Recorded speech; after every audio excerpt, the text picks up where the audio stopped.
More than half the world's population depends on rice as their main source of daily nutrition. By 2050, the world's population is expected to increase by an additional 2 billion. And to meet the demand and keep prices stable, this staple food will need to increase its production by 25%. But rice is both affected by and contributes to the effects of climate change. It is estimated that rice production contributes to around 12% of methane emissions and consumes up to 43% of the world's total irrigation water.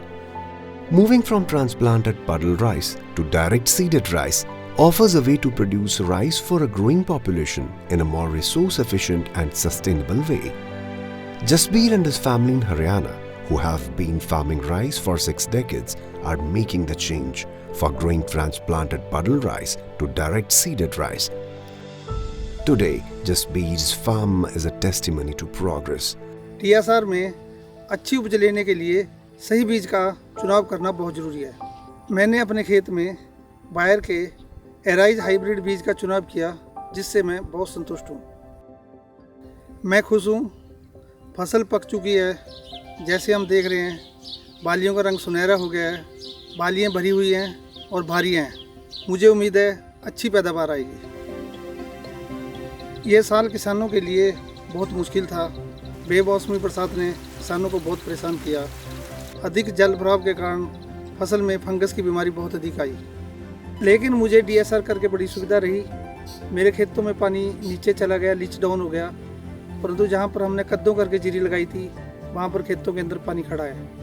क्योंकि DSR में पानी की निकासी अच्छी तरह होती है, इसका फ़ायदा यह है कि हमारी भूमि का जल स्तर रिचार्ज होता रहता है। मैंने देखा है कि DSR में पौधे की जड़ गहरी जाती है और अधिक फैलाव लिए होती है।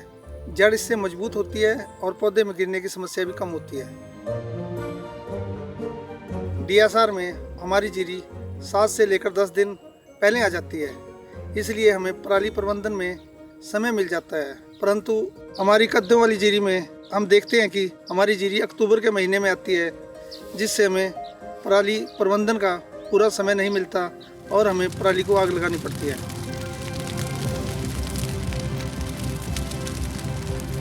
कद्दू वाली जीरी में हम पाड़े काटते हैं, जिससे हमारी ज़मीन में एक हार्ड लेयर बन जाती है।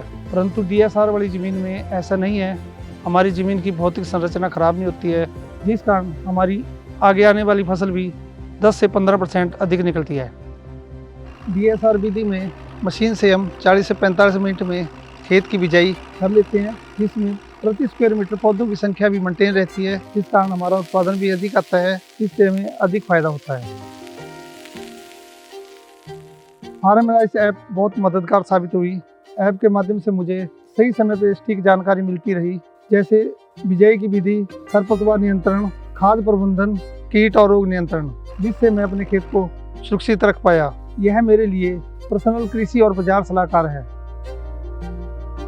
DSR करने से मुझे पैसे की बचत हुई है, समय की बचत हुई है, पानी की बचत हुई है, पर्यावरण सुरक्षित रहा है। सबसे अधिक मेरे मन को शांति मिली है।